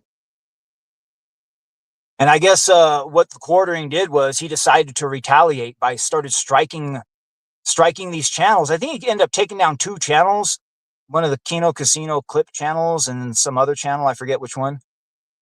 But after he started striking out, I mean, that's the one fucking cardinal sin of YouTube. You don't fucking strike other people's channels. And I guess everybody has turned on him now. Except for JDA. JDA was out there white knighting for him for some fucking reason. I have a feeling he was just trying to get engagement farming. That's JDA for you. Yeah, Quartering got exposed as being a super fucking cuck. And then he started lashing out, striking channels. And he's never going to recover from this. And remember Mundane Matt Jarbo did this shit, and to this day, people still give him shit about it. Yeah, all sorts of bigger names are starting to fucking call him out and roast him and make fun of him too. I think Dim Fool even threw him under the bus. Dim fucking Fool. Yeah, there's been a lot of fucking fallout with Quartering. I guess Kelsey Shannon and Shane Davis having some sort of beef going on. Kelsey dropped the fucking receipts showing something. I don't know. I tried to read it, but shit was too fucking small. I couldn't fucking read it. Like, I'm not busting out my reading glasses for this fucking shit. But Kelsey's been hiding under a rock forever. And apparently Shane was talking a little bit of shit, and that fucking finally brought him out. Well, good to see he's finally roused to action to do something, I guess. Yeah, Comicsgate is so fucking dead. You hear about the CG Fans Fest, the For the Fans Fest? They had set up some sort of a GoFundMe or no, it was, I forget. No, it was an Indiegogo campaign. I forget. But they were supposed to fund all of the Comicsgate bigwigs to come and hang out at a fucking con somewhere. I guess that's what they were doing. I'm still trying to figure out the logistics of it. Because there was a certain dude, his name was Matt Rummels or something. And he was the one that did the fucking campaign. And it's only got like 12 backers. It's only made a couple $1,000. Boy, could you imagine if Eric July did that?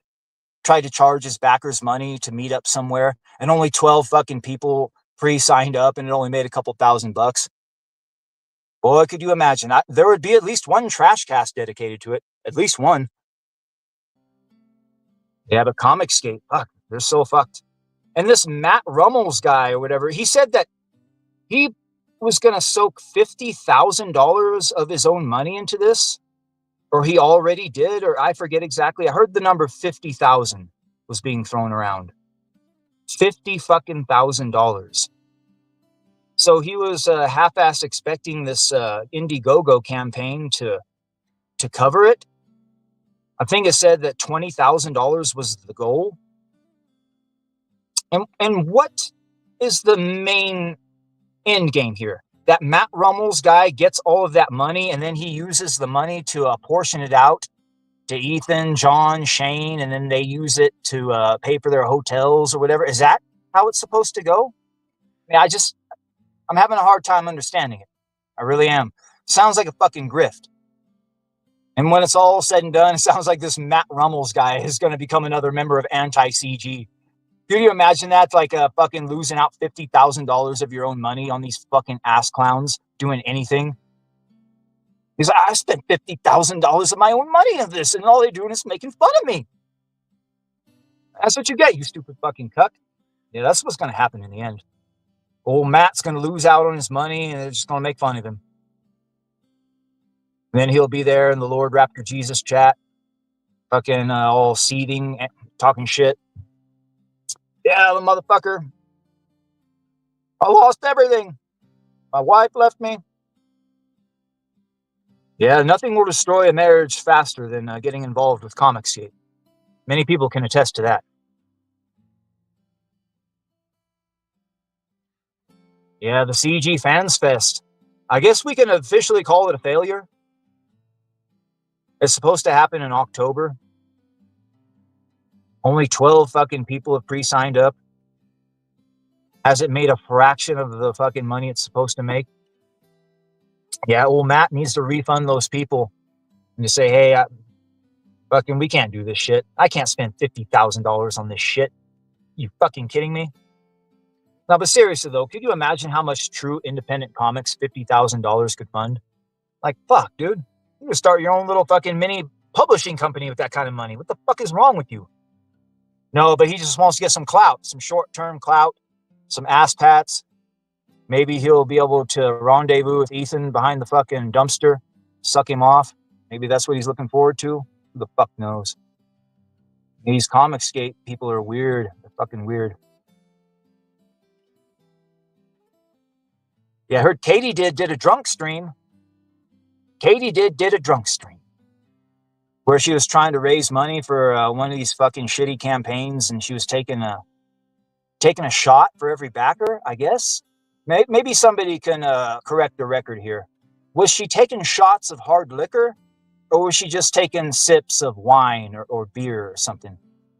Because if this stupid bitch was taking shots of hard liquor for every fucking backer, boy, she should have expected to get drunk.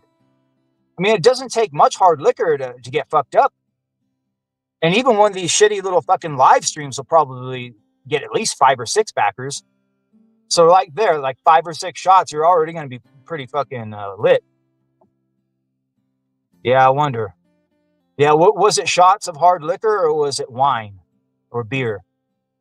Like normally with a Comicsgate stream, a drunk stream where you're going to be drinking for every backer, normally you just have a bottle of wine or you get some hard liquor or some malt liquor, and you just take one drink for every backer. Because Comicsgate is supposed to be a healthy movement with a lot of backers, and you got a lot of people backing. So obviously, if you're going to be using hard liquor, that's going to be dangerous. So you got to be taking sips of wine or beer. Yeah, that's a testament to the state of the health of the movement. It really is. This is not a healthy movement.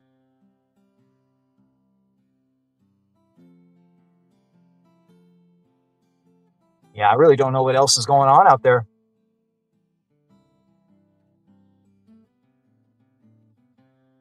Anybody know what's going on with Liam? Did he yeet himself? No, I'm sure if Liam yeeted himself, I would have fucking heard about that one.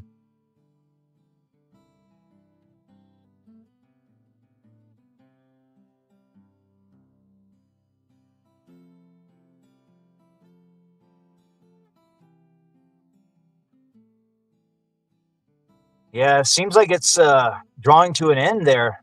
That whole fucking, like all of it. Like in case anybody thought that Comicsgate was going to defeat Rippaverse in the war, it's already over. Rippaverse already won. These Comicsgate campaigns can barely fucking make $1,000 anymore. The only ones that seem to make any money are the big 3, Ethan, John, and Shane. But even they are fucking starting to hemorrhage support and money.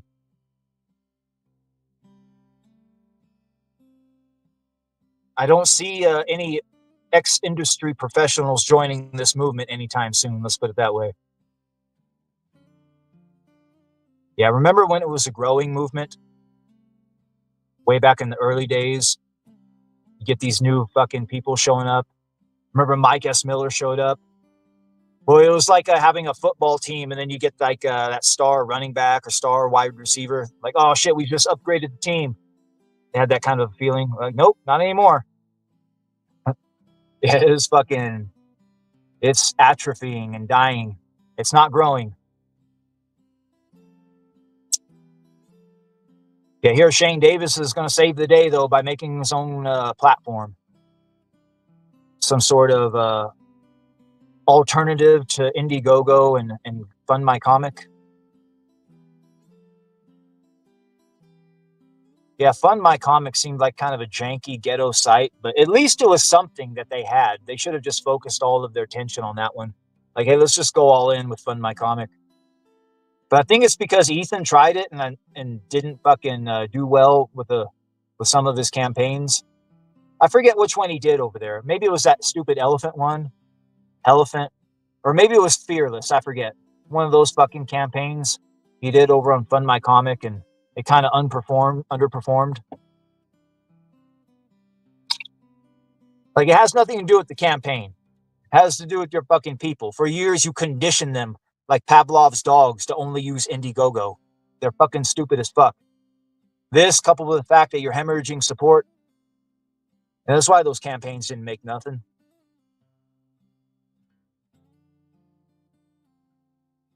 You don't have the touch. You don't get the power.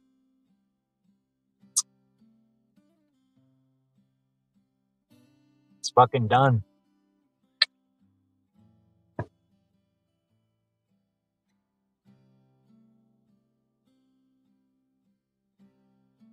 Yeah, at the end of the day, there is only one true venue that's appropriate for this CG for the Fans Fest. And that's behind the dumpster at T&J's Pizza in Lodi, New Jersey. Oh, Lord, stuck in a Lord, die young and dumb.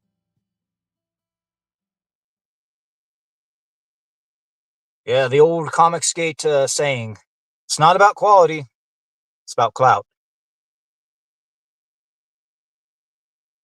Yeah, speaking of clout, what happened with Frog Tony? I mean, I remember he came around Comic Skate, tried to join.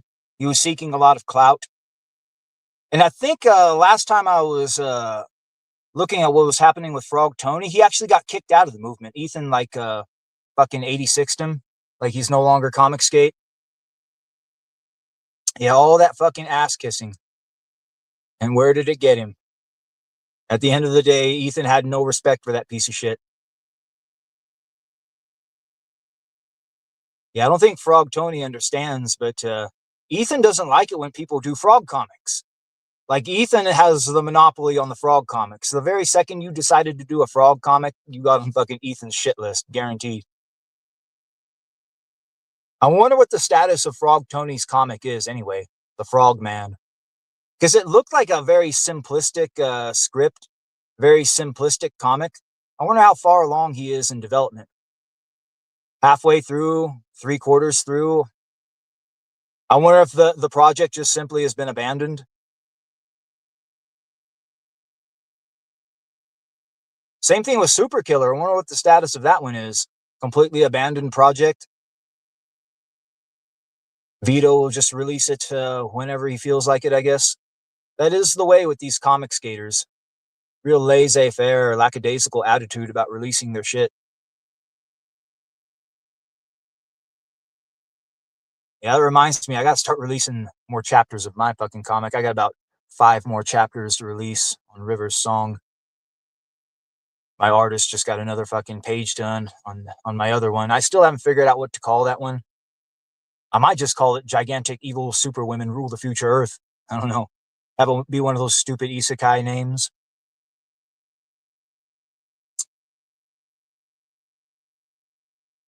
Yeah, I was also kicking around another idea for a manga here recently.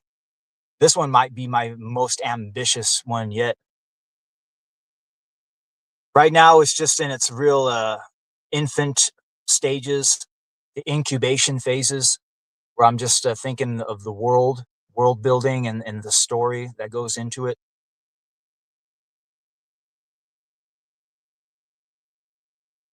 But I got to thinking, what if the Jew is successful and they actually pull this shit off, and the Antichrist rules the earth for 1,000 years from the third temple?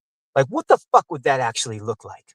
Like, what sort of fresh hell on earth would that actually look like? And I actually went there and thought of a real good fucking story idea for that. Maybe I'll break that down.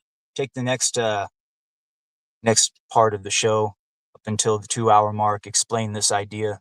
Like I said, it's still in its infantile stages.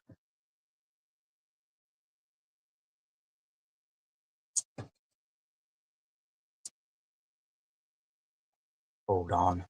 Before I tell this idea, I gotta get up and take a little break, a little bathroom break. Yeah, Big Daddy is going to break down an idea for a manga I've been kind of kicking around.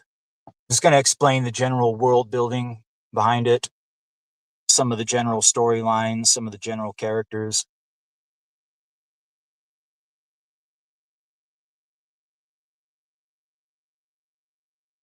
All right, hold on. Listen to the sound of silence. and we shall return. Big Daddy. The man. The myth. The motherfucking legend. The triggerer of cucks. The breaker of cults. The ender of bloodlines. Hello, darkness, my old friend. I've come to talk with you again. Because a vision softly creeping left its seeds while I was sleeping. And the vision that was planted in my brain still remains within the sound of silence. In restless dreams I walked alone, narrow streets of cobblestone, beneath the halo of a street lamp. I turned my collar to the cold and damp, when my eyes were stabbed by the flash of a neon light that split the night and touched the sound of silence. And in the naked light I saw 10,000 people, maybe more. People talking without speaking, even without listening, writing songs that the voices never shared. No one dared disturb the sound of silence. Fool, as I said, you do not know. Silence like a cancer grows. Hear my words that I may teach you. Take my arms that I may reach you. Spread the words that the Father always says till you're dead. And hear the sound of silence. And hear the sound of silence.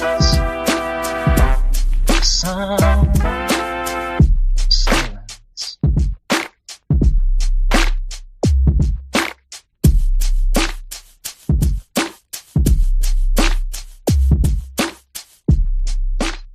And touch the sound of silence.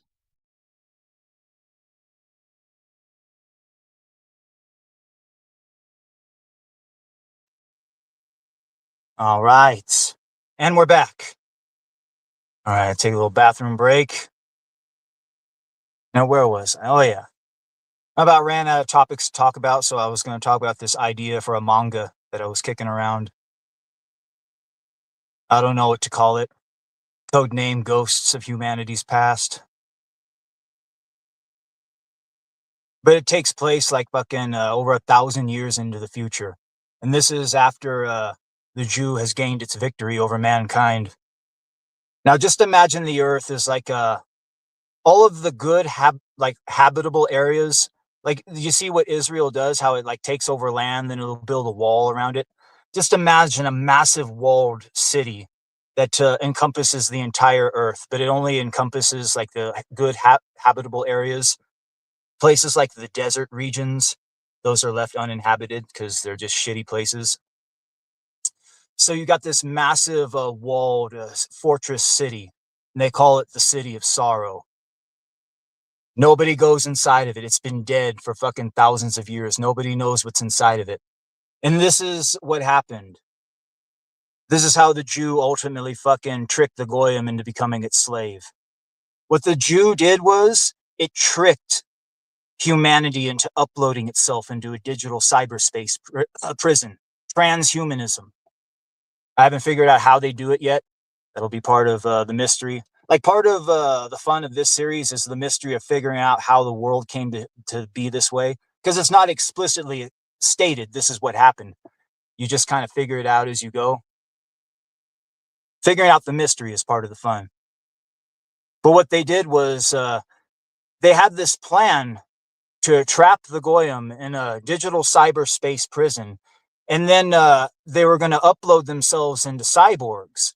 And then they would be able to fully program the cyborgs and then fully be able to turn their Goyim into a full puppet, their full slave.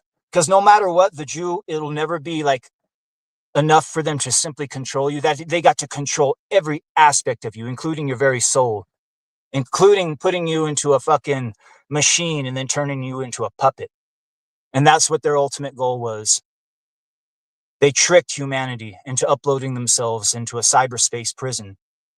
So you got the souls of humanity with the cords, the silver cords severed, and they're trapped. They can't make it back to the source. Only here's where we flip the script here. What happened was the Jew ultimately serves demons. Anybody knows this? Like the devil is the god that the Jew serves. So the Jew is just doing the bidding of its demon gods. And it turns out the demon gods played the Jew like a fucking Stradivarius. The whole means to an end was to create these fucking cyborgs so that the demons could upload themselves into, so that they have bodies, so they can now walk the physical realm. And that's what this is all about. So once the demons take control of all of these cyborgs, then it completely like ruins the Jews' plan. And you see, the one thing demons love more than anything? Torturing people to extract loosh. Yes, the only problem is they don't have no humans left to fucking torture and extract loosh from, except for the Jews. So here's what the demons do. They take the Jew, and then like you have these various demonic principalities.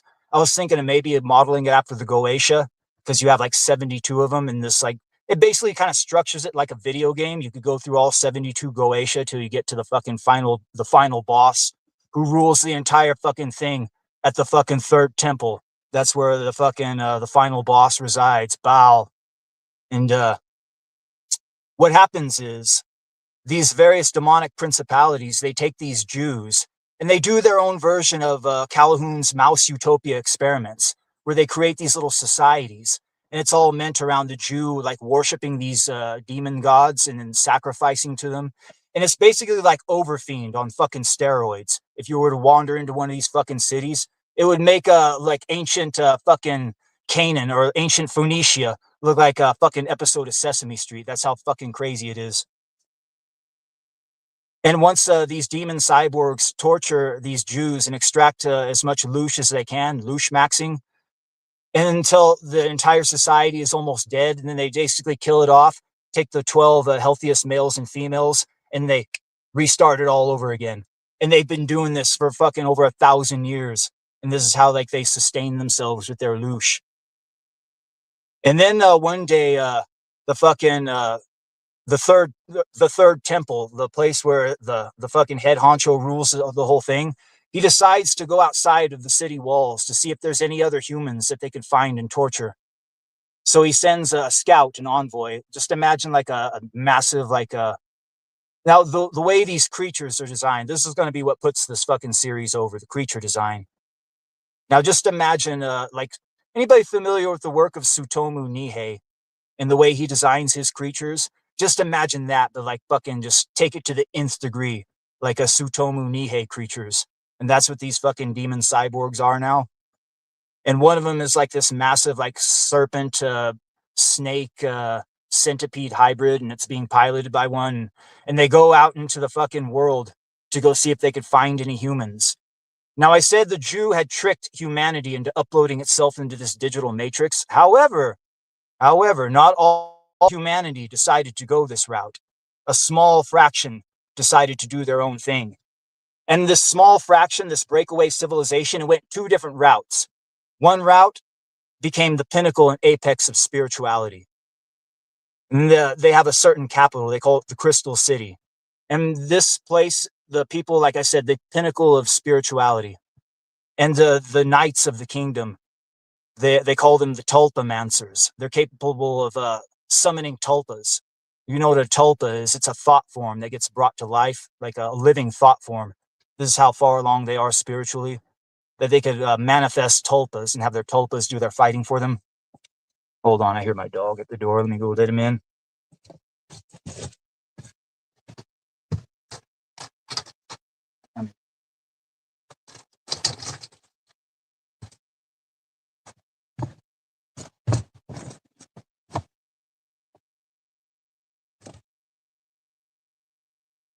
All right, where is I? Oh yeah. Yeah, the kingdom. Anyway, the kingdom gets attacked, and they fucking steal a whole bunch of women, and they fucking raid the kingdom. They go back to the city. But like I said, there was a secondary group of a breakaway civilization, and this civilization, think of them as like Bedouins that were real good at tinkering with technology. They took technology into a whole different realm. But the only thing is, most of these Bedouins got killed off in an accident, and there was only two left: a boy and a girl. The protagonist. I was thinking maybe like typical shonen fare, like teenage, upper teen, maybe somewhere in that range. But anyway, this fucking creature comes through the oasis and he steals the girl, like a kind of like his. He considers her his sister, but they're not blood related, and they're like the last of their clan. And it takes her and it crawls over the fucking gates into the city of sorrow. So he's like, oh shit, he's got to go fucking save her. So he fucking gets the old family heirloom, a gun, a certain fucking gun. Now this gun, like you learn about the mystery of this gun as it goes along, but this is a very, very powerful gun. Like I said, this section of humanity took technology into a different route. And this gun is so powerful. Just imagine, like anybody who's familiar with Nihei, like I said, there was this manga he did called Blame. And the character in Blame, Killy, he has this fucking gun. And it's so powerful, but it only has one setting. It just will fire just a blast so powerful that it'll just melt through steel. And like he's in a massive mega structure and he makes holes through the mega structure with this fucking gun.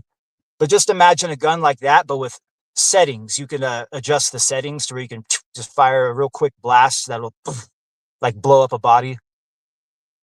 And it turns out the gun is actually a miniaturized handheld particle accelerator.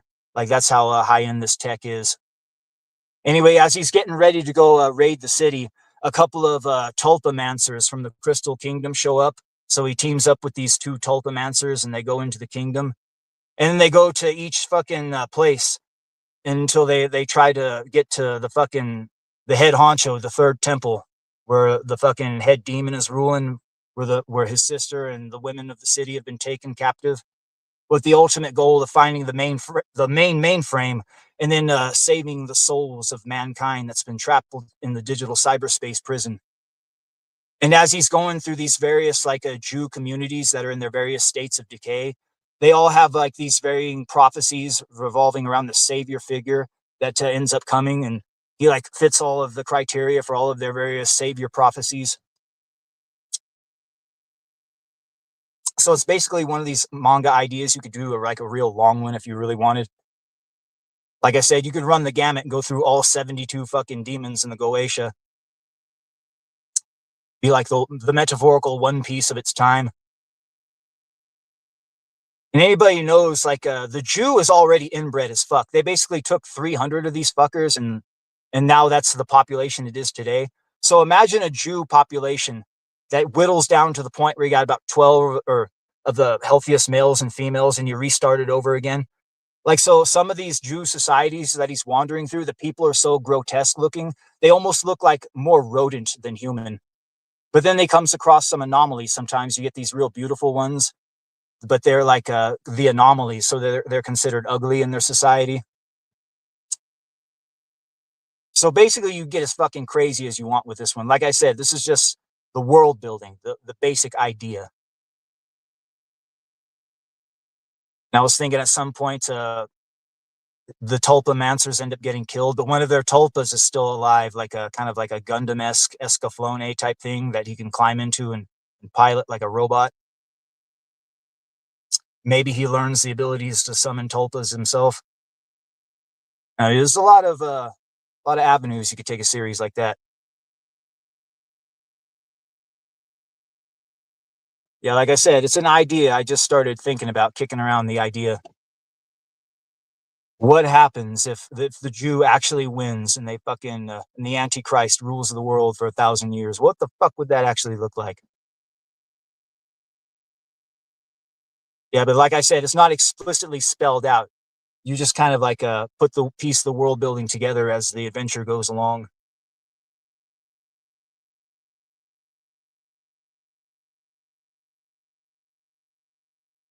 Yeah, you wouldn't be able to explicitly do a fucking story like that. You'd have the ADL, fucking all sorts of companies coming out try to cancel you.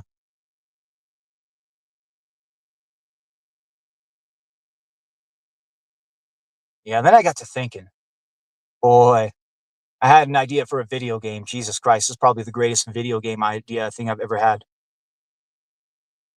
But as anti-Semitic as Big Daddy is, there's a group of people even more anti-Semitic. Gamers. Fucking gamers. Yeah, gamers, and they've just been have woke fucking slop fed to them for so many years. Just imagine if gamers got to have like a real fucking based game where they got to truly like just shoot whatever the fuck they wanted to shoot. Then I got to think, oh fuck, this is a good idea for a fucking video game. This is a good idea for a video game. Here's the premise. Here's the opening cinematic. Some fucking super based patriot becomes the president of the United States. And the very first thing he does after being sworn into office, he marches straight to the fucking Oval Office. And he gets the nuclear football. And his very first order of business, wipe Israel off the fucking map. Just destroy it. Fucking nuclear hellfire. And that's the opening cinematic. You see Israel just blowing up. Fucking getting nuked. Now here's the premise of the game. Hunt down and kill the Jew remnant. You have 6 million right up there in the corner. And once that 6 million gets to 0, game over. So they got their various enclaves around the world, their Greek islands, their little fucking area in Patagonia that they're burning up, little enclaves of New York, San Francisco. And here's the hook behind the whole game. You can choose however way you want to go about doing this. If you want to just simply use nukes, boom, you can just use the nukes. If you want to send in small strike teams, you can do that. Go into full first-person shooter mode, the whole 9. And you have it fully customizable, where people could upload their own maps. Here's where you can make a lot of money. It could be like a whole community unto itself with creating their own content and even monetizing it, creating whole fucking levels. You have the Jew, like it could turn into a demon. Once it turns into a demon, like you got fucking put about 10 times more rounds into it. Yeah, the whole premise behind the game, killing every last Jew on planet Earth, the last 6 million left. You want to know what you call this game? I got the perfect name for it.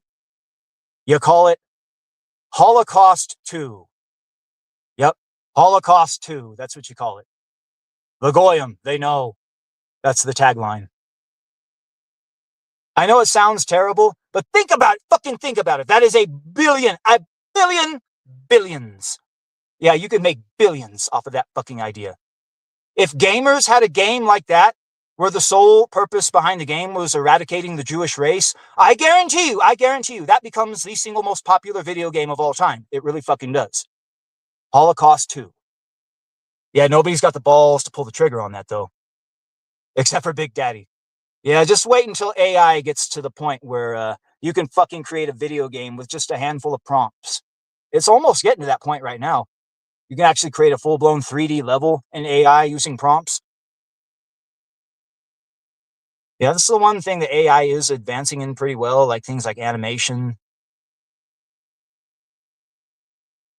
video games, coding, that kind of shit. Video games are just starting to scratch the surface of it. Holocaust 2. I'm telling you, that's a billion-dollar idea right there. Gamers, the most anti-Semitic motherfuckers there are.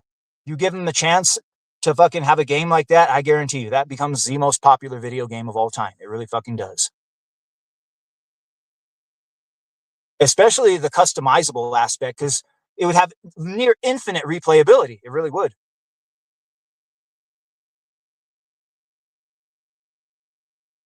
All sorts of fucking mods, like a huge modder community. I can just imagine.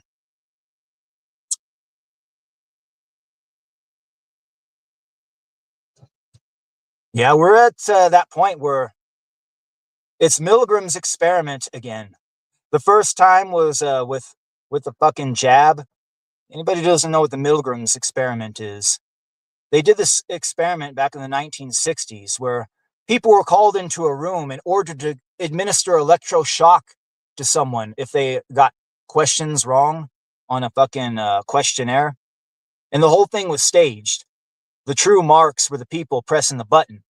And it was all just to test how far a person would go just obeying an authority figure. If the authority figure told you to fucking inflict pain and suffering on your fellow man, would you do it? Most people fucking failed. In fact, almost all of them. A very small percentage passed that test. About the same amount of people passed the fucking Milgram's test in 2020 when they did the fucking pandemic. You know, I heard that only about 15% of the population didn't take the jab. That fucking blew my mind. It really did. I thought there was at least maybe 50, you know, kind of like how it is with politics, 50-50. Like, nope, 15%. Like, of all the people out there, only 15% are based. It's like, Jesus, fuck. Yeah, we're faced with that again. The new Milgram's experiment, it's Zionism. Are you for these fucking Zionists or are you against it? Are you for them ushering in Armageddon for the fucking Antichrist to rule the earth? Or are you going to fucking stand opposed to this shit? This is the new Milgram's test. I see a lot of people passing this one, though. Last poll I saw, the vast majority of the American people, I think it was 60% or more, they fucking don't like Israel anymore. They really don't. The Goyim, they know.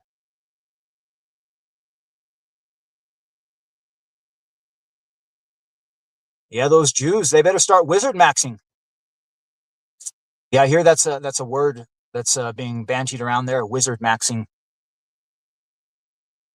Yeah, you got to fucking wizard max. Go full Kabbalah. Or as they say, Kabbalah. Yeah, maybe I'll do a little wizard maxing. I see some clouds. Do a little fucking cloud busting. There ain't no need for clouds, or ain't no need for sun right now. In fact, I need a little rain. Something for the crops. All I can say is that my life is pretty plain. I like watching the puddles gather rain.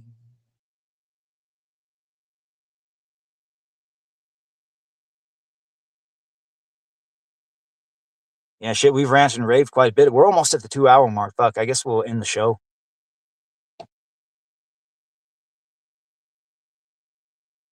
The only question is, what fucking song am I going to put on? You know, look through the list, find something good to put on.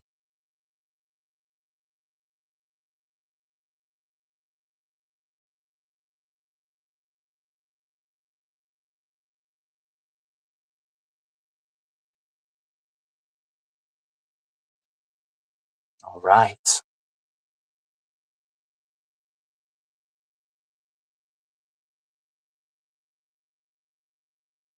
That's some good tea.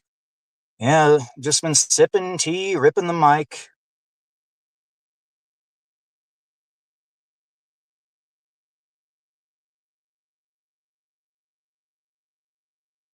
The most Zionist triggering live stream since Candace Owens herself. Yeah, old Candace, I hear she's crazy. That's what they say. After all, there is nothing, and I mean nothing, more crazier than questioning mainstream narratives, especially if they come from the federal government.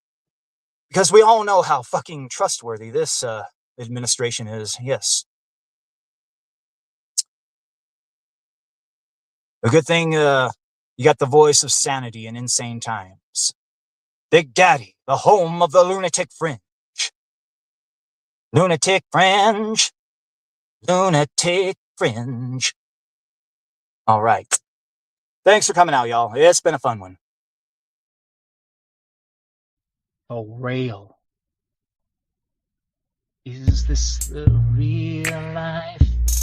Is this just fantasy? Caught in a landslide, no escape from reality.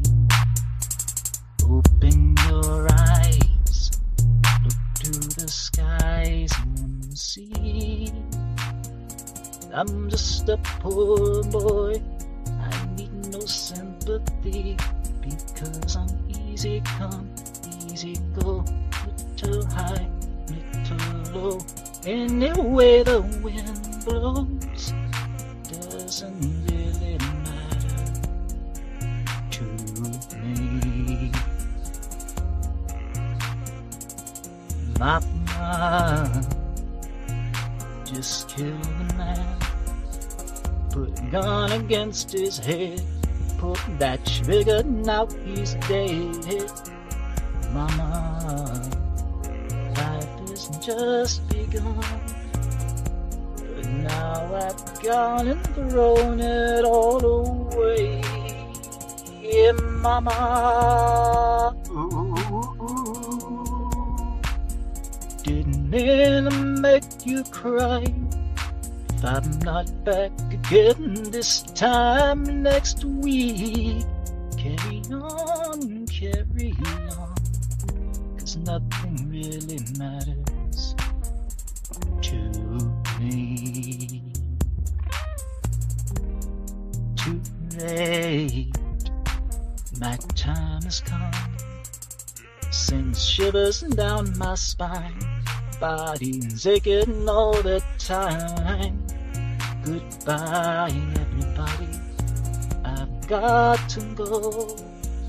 Gotta leave you all behind and face the truth.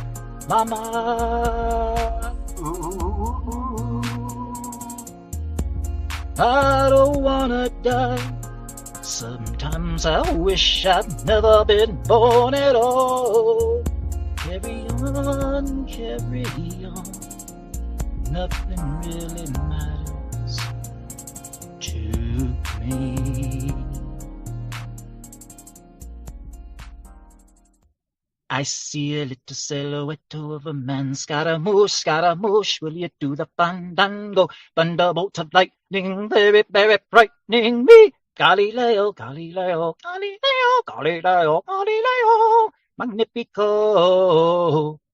I'm just a poor boy, nobody loves me. He's just a poor boy from a poor family. Spare him the sight from this monstrosity. Easy come, easy go, will you let me go?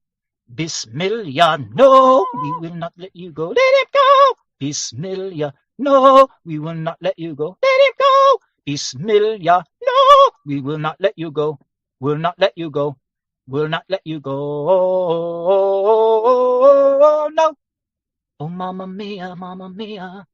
Mamma Mia, let me go. Beelzebub as the devil for the sun. For me, for me, for me.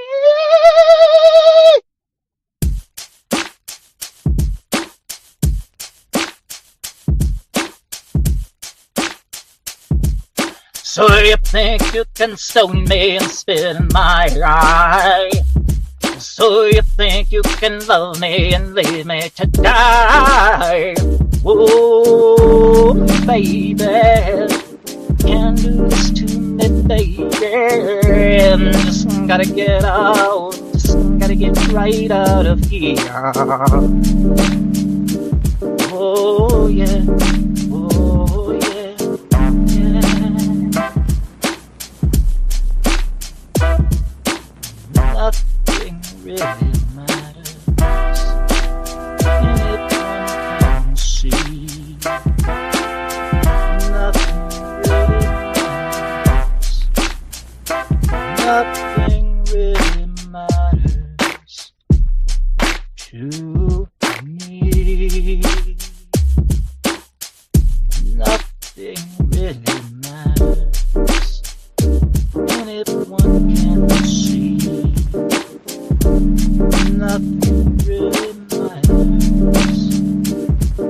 Nothing really matters to me.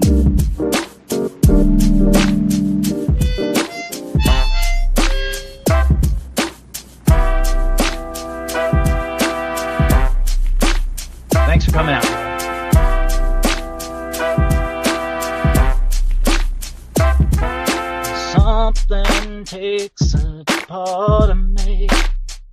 You and I were meant to be a keeper for me to lay. Something takes a part of me. Something takes a part of me. Boom da ta, boom da ne ma se boom ma ta, boom da ne ma se boom ma ta, boom da ne ma se go.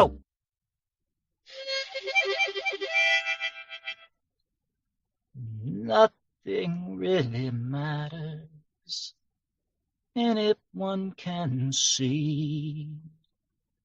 Nothing really matters. Nothing really matters to me.